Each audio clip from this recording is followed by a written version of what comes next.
Hey hi friends, welcome to our YouTube channel. आप देख रहे हैं ऑफिस टॉक्स। मेरा नाम है कुंदन सिंह। मेरे साथ मेरे दोस्त हमारे कलीग नीरज कुमार सिंह है। जो हम लोग आज डिस्कस करने जा रहे हैं कि इंडिया और इंग्लैंड का जो फोर्थ टेस्ट का सेकेंड डे है, तो उसका जो first session second session already खत्म हो चुका है, थर्ड सेशन अभी चल रहा है। तो उसके बारे में एनालाइज करना चाहेंगे हम लोग कि क्या स्टेटस है, कैसी बल्लेबाजी इंडिया की, कैसा गेंदबाजी इंडिया का हो रहा है, फिर इंग्लिश का जो इंग्लैंड का जो बैटिंग है किस प्रकार का बैटिंग ऑर्डर चल रहा है। तो नीरज जी, आप थोड़ा एक्सप्लेन कीजिएगा हमारे दर्शकों के कि ये जो इंडिया टीम कल इंडिया का स्कोर था 4-2 64 पर 4 जी जी। उसके बाद जो आज इंडिया टीम बैटिंग करने आई, उसके बाद कैसा रहा इंडिया का फर्स्ट सेशन आज के दिन का? जी, मैं बताना चाहूंगा अपने दर्शकों से, जो आज इंडिया का बैटिंग था, जैसे इंडिया आए और जो आज इंग्लैंड की तरफ से आप देखेंगे कुंदन, काफी एग्रेसिव मोड जो स्टार्टिंग ही किया था जोफ्रा आर्चर ने। उन्होंने इतना एग्रेसिव मोड में बॉलिंग कर रहे थे कि 6 बॉल पे लग रहा था 6 अटेम्प्ट बना था विकेट आउट होने का, और फाइनली उन्होंने सर रविंद्र जडेजा को आउट कर ही दिया है। तो इंग्लैंड का बॉलिंग साइड देखे तो काफी बेटर कर रहे थे, बहुत अच्छा किया उन्होंने। अब बैटिंग ऑर्डर अपने थे, हमने जो कल एक्सपेक्ट किया था कि रन हम टारगेट करेंगे अराउंड 350 to 400 टारगेट करेंगे, बट हम वहां तक नहीं पहुंचे, बट 350 तक हम पहुंचे हैं। तो बैटिंग ठीक था जी, 358 बना। और स्कोर कार्ड में अपने दर्शकों को बताना चाहूंगा, कल जो इंडिया टीम का जो कल स्टंप हुआ था, उस समय तक इंडिया टीम बल्लेबाजी कर रही थी और रविंद्र जडेजा और सरुण ठाकुर दोनों 19 रन बनाकर नवाज गए थे। आज दोनों ने स्टार्ट किया, फिर से स्टार्ट किया। जैसा कि नीरज ने बताया, जोफ्रा आर्चर जो भी इंग्लैंड की जो बल्लेबाज है, सिर्फ गेंदबाज है, वो पूरी तरह से ऐसे बॉलिंग कर रहे थे, बॉल लग ही नहीं रहा था कि बॉल कहाँ आ रहा है, कहाँ जा रहा है, कहाँ पिच हो रहा है, क्या बाउंस हो रहा है। काफी बेहतरीन बल्लेबाजी कर रहे थे।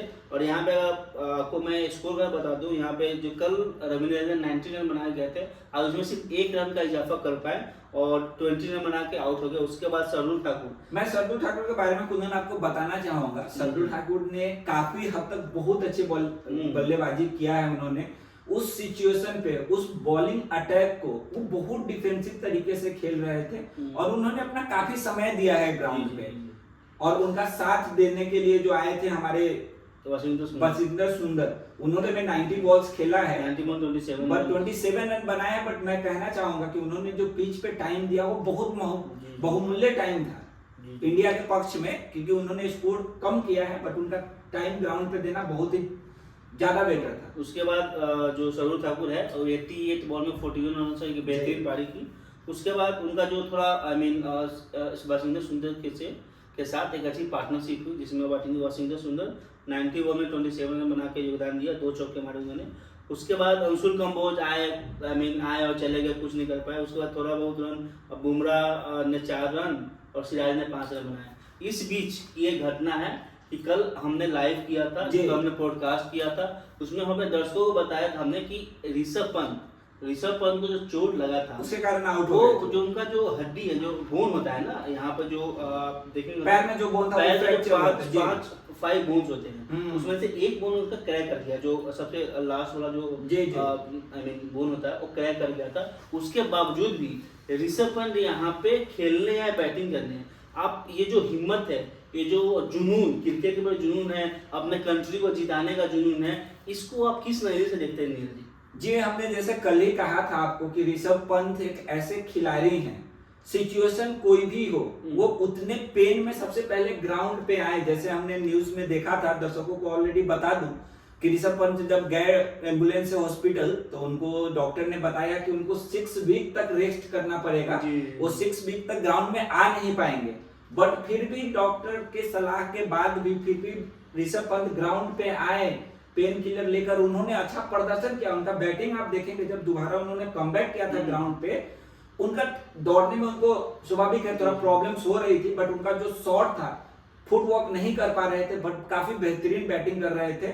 जो जोफ्रा आर्चर के बॉलिंग का शिकार रहे, जोफ्रा आर्चर जो स्टार्टिंग्स में भी अच्छा था, और उनके जो अटैक था, जो जिस बॉल पे ऋषभ पंत बोल्ड हुए हैं, काफी ब्यूटीफुल बॉल था वो, काफी एग्रेसिव बॉल था। बॉल का स्पीड, टाइमिंग देखेंगे, जो पिछले मैच में जैसे ऋषभ पंत को आउट किया गया था, सेम टाइप का बॉल जो आज यूज किए हैं, और उसी बॉल पे ऋषभ पंत का विकेट गया। मैं ऋषभ पंत को बताना चाहूंगा, ऋषभ पंत के बारे में, काफी डेयरिंग है उनके अंदर, जो उन्होंने अपना आज दिखाया है, दर्शकों का दिल जीत लिया है। और होप सो कि ऋषभ पंत जल्दी से ठीक हो जाए और हमारे बीच एज इट इज जैसे पहले खेल रहे थे पूरा प्रॉपर तरीके से खेल। और अपने दर्शकों को हम एक बात और इन्फॉर्म करना चाहेंगे कि कल जो ऋषभ पंत जो रिटायर्ड हर्ट हुए थे उस समय ऋषभ पंत 37 रन बना के खेल रहे थे। जी जी। और आज अगर देखेंगे तो ऋषभ पंत ने 75 बॉल में 54 रन बनाया। 54 इट मींस उन्होंने इंजर फ्रैक्चर होने के बाद भी उन्होंने लगभग 17 रनों का योगदान दिया उसके बाद भी। और दर्शकों को अगर हम एक बात और बताना चाहेंगे ऋषभ पंत के बारे में, जो उनका जो पैर जो है ना इतना ज्यादा सूज गया था, उनका जो शू है फिट नहीं आ रहा था। इसीलिए क्या होता है ना, जब आपका पैर सूज जाता है उसको एक्स्ट्रा जो शू है ना उसको राउंड करके एक बड़ा शू बनाया जाता है। उस टाइप का शू बनाया गया उनके लिए, फिर वो शू पहन के बैटिंग करने आए। और ये जो अभी ऋषभ पंत के साथ जो अभी हुआ है, ये जो एक्सीडेंट हुआ है वही हुआ था हमको, मुझे याद आ रहा है 2002 में जब इंडिया और वेस्ट इंडीज मैच खेल रही थी बेंगलोर में। वहां पे अनिल कुंबले जब बैटिंग करने आए तो उनका जो जबड़ा होता है, जॉब होता है ना, वो उस पे एक वहां का एक बॉलर थे, उनका जो बॉलर का नाम मुझे याद नहीं है, एग्जैक्ट बॉलर का नाम याद नहीं है। वेस्ट इंडीज के बहुत बेहतरीन फास्ट बॉलर हुआ करते थे। उनका जो बाउंसर आया उनका जॉ पे लगा, उनका जॉ फट गया। फट गया। उसके बाद आपको गए हॉस्पिटल से आए तो अनिल को जैसे हॉस्पिटल हम जाते हैं तो मेरे सर में कुछ चोट लगे, कुछ भी तो पूरा बैंडेज था, पूरा बांधा हुआ बैंडेज था। उसके बाद भी अनिल कुंबले खेलने आए और उन्होंने लगातार 14 ओवर गेंदबाजी की। मैं कहना चाहूंगा अनिल कुंबले के जज्बा को सलाम करते हैं कि जॉ पे लगने के बाद जहां इंसान का सबसे मेन चीज फेस होता है, पूरा फट गया था, जॉ पूरा फट गया था। उसके बाद उन्होंने लगातार 14 ओवर बैटिंग, अगर आप बॉलिंग करते हैं ना तो पूरा जो हेड कवर करता है, और उनका जो प्रॉब्लम था वो जॉ में था। उसके बाद लगातार एक भी ब्रेक नहीं लिया, लगातार 14 ओवर गेंदबाजी की। आज आपको मैं वही चीज बताऊं, जब ऋषभ पंत बॉलिंग करने आए थे तो जो अपने इंग्लैंड के कैप्टन है बेन स्टोक्स, वो समझ रहे थे कि ऋषभ पंत का वीकनेस क्या है, हम कहां उनको बॉल करेंगे, और वो बार बार ऋषभ पंत के उसी पैर को टारगेट कर रहे थे। और बॉल कंटिन्यूअसली अगर आप मैच देखेंगे तो उनके सेम जहां पे उनको पेन है पैर में, उसी पे बेन स्टोक्स का बॉल डायरेक्ट उनको हिट करने की कोशिश किया जा रहा था। ऋषभ पंत बहुत बार उस पे बचे, एक बार तो उनके पैड के कॉर्नर पे आप देखेंगे एकदम लास्ट कॉर्नर पे टच हुआ था, बट उन्होंने काफी बेहतरीन अपने आप को सेव करके ऋषभ पंत आज खेल रहे थे, और मैं उनसे बहुत इंस्पायर हुआ आज ऋषभ पंत के परफॉर्मेंस। दर्शकों को एक बात और मैं बताना चाहूंगा, in the history of Indian cricket, okay, हमें इंजरी होने के बाद, उसके बाद थोड़ा में चोट होने के बाद तो बहुत प्लेयर खेलने आए, बट एज ए जो भी हमारे इंटरनेशनल सब कंट्री को सर्व करते हो सर। तो इस बीच में जो अनिल कुंबले हैं, पूरे हिस्ट्री ऑफ अनिल कुंबले के अलावा जो ऋषभ पंत एक प्लेयर हुए हैं जो फ्रैक्चर के बाद टूटने के बाद भी आपके कोई भी हड्डी टूट गई हो खेले, उसके बाद खेले। इस जज्बे को सलाम है, और भगवान से ही दुआ करते हैं कि Rishabh Pant as soon as possible fit हो, उनका जो इंजरी है ठीक हो, और as soon as possible Indian team में वापस आए और अपना परफॉर्मेंस दे। तो अभी हम जैसे देख रहे हैं इंडिया का स्कोर, इंडिया ने पहली बार बल्लेबाजी करते हुए 358 रनों का टारगेट दिया है, 358 रन फर्स्ट इनिंग में बनाया है, और उनका 10 विकेट आ चुका है। और अगर आप अभी देखेंगे तो इंग्लैंड बल्लेबाजी कर रही है, और इंग्लैंड का जो अभी स्कोर है आपका 123 पे 0। और जो आप इस जो इनिंग है इंग्लैंड का, इस इनिंग को किस तरह से देखते हैं? अभी जो इंग्लैंड के बल्लेबाजी है, जैसे आपको कहें ट्रॉली और वेन डैकेट जो अभी बैटिंग कर रहे हैं, उनके बैटिंग्स को आप देखेंगे तो वो लग नहीं रहा है कि वो लोग टेस्ट खेल रहे हैं। अपने जो इंडिया है उनके बॉलर को जो वो लोग डोमिनेट कर रहे हैं, हर बॉल जैसे वो आप देखेंगे तो जैसे 50-50 मैच होता है, 50-50 मैच के तरीके से वो खेल रहे हैं। उनका हर शॉट देखेंगे, और अब मैं इंडिया के बॉलर को देख रहा हूँ अभी, उनके लेग को टारगेट कर रहे हैं, और ज्यादातर आप जितने भी शॉट देखेंगे 123 रन्स में वो सारे लेग साइड में बना रहे हैं वो लोग। जैसे आप इंग्लैंड के बॉलिंग को देखें, उनका बॉलिंग था, वो क्या कर रहे थे, प्लेयर को फंसाने की कोशिश कर रहे हैं, शॉर्ट पिच फेंक रहे थे, कभी बाउंसर मार रहे थे, अटैकिंग बॉलिंग कर रहे थे, ऑफ साइड में 4th स्टंप 5th स्टंप में बॉलिंग कर रहे हैं। आप देख रहे हैं कि वाइड लाइन आपका काफी दूर है, तो आप मतलब उस लाइन पे नहीं जा रहे हैं, आप उनके पैर पे स्टंप टू स्टंप बॉलिंग कर रहे हैं, और वहां पे आप रन दे रहे हैं। तो मैं जितना भी देखा हूं, मैं चाहता हूं कि वो रन बचाएं, क्योंकि हमारे पास उतना रन नहीं है कि हम इतना रन खा रहे हैं, और ओपनर अभी हैं और सिर्फ आप देखेंगे 20-25 ओवर हुआ और इतना रन हमने खा चुका है अभी तक। अभी जो इंग्लैंड की बल्लेबाजी चल रही है जी। उसे देख के यही लगता है कि एक जब ब्रेंडन मैकुलम इंग्लैंड टीम का कोच बने, हेड कोच, तब से एक बेसबॉल नाम का क्रिकेट टेस्ट में स्टार्ट जी, तो इससे बोलते हैं दैट्स अ बेसबॉल क्रिकेट जी। और आप देखें तो ऐसा लग रहा है कि इंग्लैंड जो बल्लेबाज है वो इंटरनेशनल प्लेयर है, बट इंडियन जो गेंदबाज है लग रहा है कि जैसे कोई क्लब के बॉलर है, वो बॉल डाल रहे हैं। कोई भी बल्लेबाज देख लीजिए आप, बुमराह, कोई भी गेंदबाजी देख लीजिए, बुमराह लग ही नहीं रहा कि बुमराह क्या बॉलिंग कर रहे हैं, किधर बॉलिंग कर रहे हैं, हर एक बॉल लेग स्टंप पे। सिराज को देख लीजिए, अंशुल कंबोज को देख लीजिए, इवन आप हमारे जो सरू ठाकुर है उनको भी देख लीजिए, कोई भी बॉलर ऐसा नहीं लग रहा है कि उनका बॉल में कोई गति हो। पता नहीं क्या किस लाइन पे उनको बॉलिंग करना चाहिए, किस लाइन पे बॉलिंग कर रहे हैं। कुछ दिन जैसे आपके बात से मैं एग्री करूंगा, आज का अगर बॉलिंग, इंडिया के पास बॉलिंग है, बेहतरीन बॉलिंग करते हैं, लेकिन आज के मैच में अगर आप उनका बॉलिंग देखोगे तो नहीं लगता है कि वो मतलब मैच जीतने के हिसाब से बॉल डाल रहे हैं, एकदम स्लोअर बॉल जा रहा है, उनको टाइम मिल रहा है, वो इजीली मार रहे हैं बैटर। अगर आप देखेंगे तो अभी जय कोहली 70 रन बना के 90 बॉल में 11 चौका 1 छक्का, उनका जो स्ट्राइक रेट है 78 का। और विन डकेट का देखेंगे तो 58 रन बनाए खेले 63 बॉल 63 में। जैसे मैं वही बताया आपको, वनडे वाला फॉर्मेट में खेले, लेकिन टेस्ट ही नहीं ले रहे हैं, वनडे फॉर्मेट में वो बैटिंग कर रहे हैं। और आप देखेंगे तो इंग्लैंड टीम का जो स्कोर है यहाँ पे 25 ओवर में 130 रन। और आप इंडिया टीम से जब इंडियन टीम बल्लेबाजी कर रही थी, हाँ, लेकिन ये जरूर है कि अभी इंग्लैंड टीम बल्लेबाजी करना स्टार्ट की तो यहाँ पे धूप निकल गया है। आई मीन फोरकास्ट कंडीशन नहीं है, तो बॉलर को, आई मीन पेस बॉलर को थोड़ा कम मदद मिलने वाला ऐसा ग्राउंड हो चुका है। बट कंपेयर करेंगे तो इंडिया टीम एक सीजन में 25 ओवर 26 ओवर खेलती थी और रन होता था 70-72। यहाँ पे इंग्लैंड ने 25 ओवर में 135 का स्कोर करता है। रन का जो डिफरेंस देख रहे हैं आप, लगभग आप देख रहे हैं तो 70 के आसपास रन का डिफरेंस होगा, बहुत ज्यादा डिफरेंस है। मैं वही आपको कहा है स्टार्टिंग में, जो आज वो बैटिंग कर रहे हैं इंग्लैंड का बैटर जो दोनों है, वो काफी मतलब एग्रेसिव मोड में है, वो स्कोर ऐसे कर रहे हैं कि जैसे वो नॉर्मल फॉर्मेट में खेल रहे हैं, टेस्ट लग ही नहीं रहा कि वो टेस्ट खेल रहे हैं।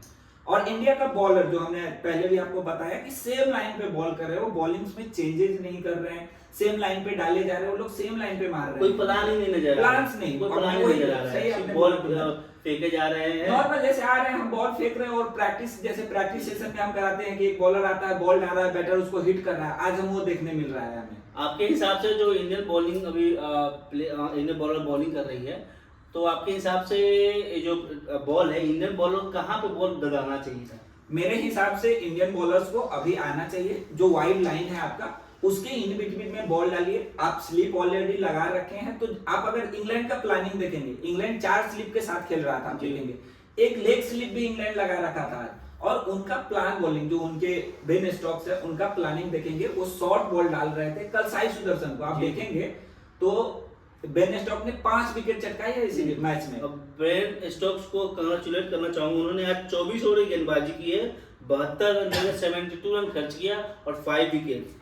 काफी 5 विकेट बॉल, जैसे आप मानते हैं कि कोई बैट्समैन आके 100 बना दे, वैसा ही होता है as a bowler 5 wicket haul. तो आप बेहतरीन गेंदबाजी बेन स्टोक्स की तरफ से। मैं वही देखूंगा, आप बेन स्टोक को देख लो या जोफ्रा आर्चर को देख लो, मतलब उनका देखो, बेन स्टोक ने 5 विकेट लिया, जोफ्रा आर्चर ने 3 विकेट लिया, तो 8 विकेट तो यहीं पे 2 बॉलर सिर्फ आपके लेके जा रहे हैं। तो वो सेम गेंदबाजी पैटर्न को इंडिया को भी फॉलो करना चाहिए। जो आपके पास अटैकिंग बॉलर है बुमराह, जो सबसे अच्छे बॉलर माने जाते हैं, तो उनको थोड़ा उसको समझना पड़ेगा सिचुएशन को कि कहाँ बॉल डाले। हमें ये नहीं है कि विकेट लेना है, आप समटाइम बॉल भी बीट कराओ। कि अभी क्या हो रहा है आप देख रहे होंगे, तो बॉल बीट नहीं करा पा रहे हैं लोग, सिंगल कभी 4 कभी 6 हिटिंग से जा रही है, पूरा एग्रेसिव गेम चल रहा है अभी।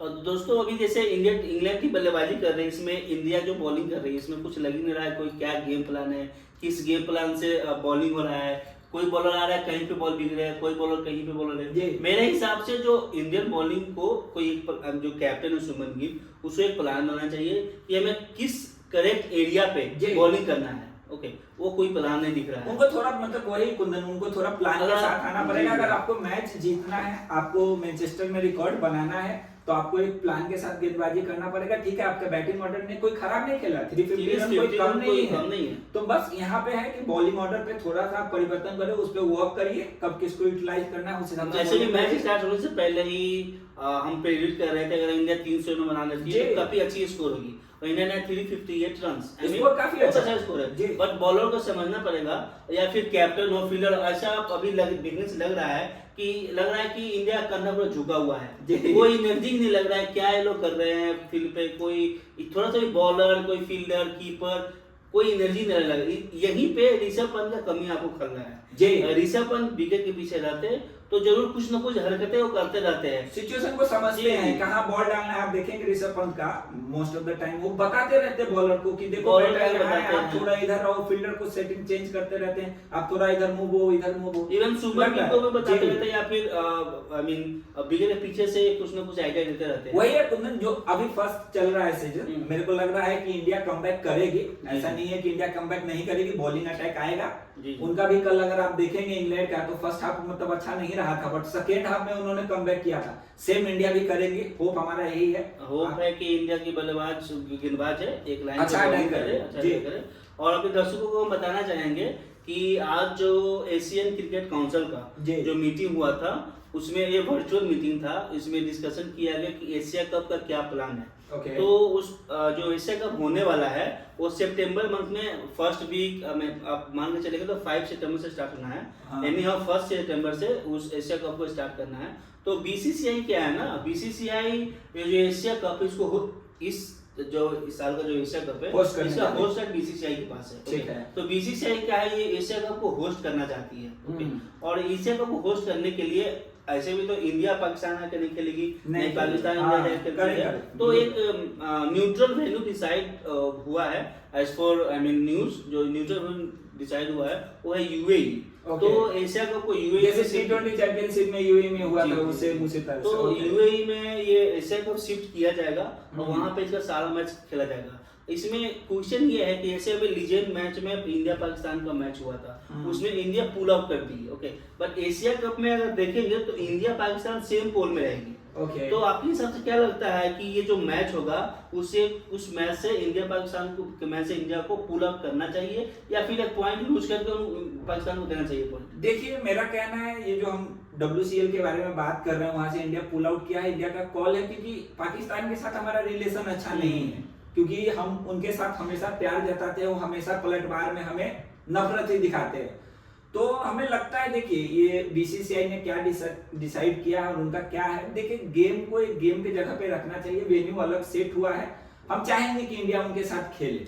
बट ये भी आप देख सकते हैं ना कि जैसे कि जो भी टेररिस्ट अटैक हुआ है उसके बाद आपने सारा चीज बंद कर दिया, आपने ट्रेड बंद कर दिया, आपने पानी बंद कर दिया, जो भी पाकिस्तान से रिलेशन था आपने सब बंद कर दिया। और पाकिस्तान का जो रेवेन्यू आता है, पाकिस्तान जो बोर्ड है उसका क्रिकेट बोर्ड का रेवेन्यू आता है, आई मीन ज्यादातर रेवेन्यू आता है इंडिया पाकिस्तान का मैच हो जाए, उससे उनका रेवेन्यू में 25% का इंक्रीमेंट हो जाता है।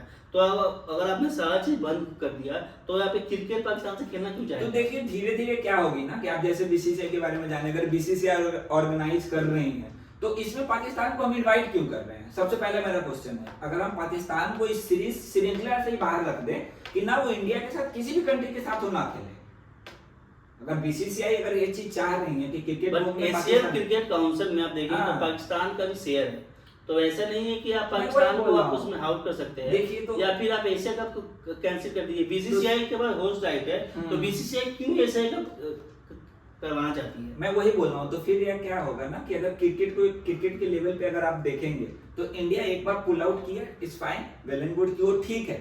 बट अगर आप जा रहे हैं यूएई में, वेन्यू आपके लिए अलग सेलेक्ट किया है, जैसे आप टी20 वर्ल्ड चैंपियनशिप में देखे होंगे कि उन्होंने जाके खेला था पाकिस्तान के साथ, यूएई में जो मैच हुआ था उन्होंने खेला था, तो सेम उसी पैटर्न पे मेरे को लगता है बस उस समय में पहलगाम अटैक नहीं हुआ था, सिंदूर भी नहीं हुआ था ना। देखिए, एक अटैक ये डिसाइड नहीं कर सकता है कि मतलब वो है, वो क्रिकेट है। देखो, क्रिकेट को क्रिकेट के भाव से आप देखें, क्रिकेट को टेररिस्ट से कंपेयर करने में हम नहीं इतना एग्री करते हैं कि उससे उसका लिंक किया जाए, क्योंकि देखिए, आप नहीं देखे कि टेररिस्ट अटैक पहलगाम में हुआ, काफी लोग मरे, इंडिया दुखी है इस बात से, उन्होंने पलटवार भी किया, बट इससे क्रिकेट का कोई कनेक्शन मेरे को नहीं दिख रहा है। नहीं, क्रिकेट से कनेक्शन इसलिए है कि क्रिकेट से आप चाह रहे हैं कि उसके रेवेन्यू पे इम्पैक्ट पड़े, मैं एग्री करता हूं कि ऐसा हो, बट डिसीजन बीसीसीआई का है। क्या आपको क्या लगता है कि पैसा कंट्री से ऊपर पैसा है क्या बीसीसीआई की? नहीं, कंट्री फर्स्ट है बीसीसीआई का। अगर आप देखेंगे उनके प्लेयर का या बीसीसीआई का है, कंट्री फर्स्ट है। कंट्री फर्स्ट है तो बीसीसीआई ये जो हम अपने दर्शकों से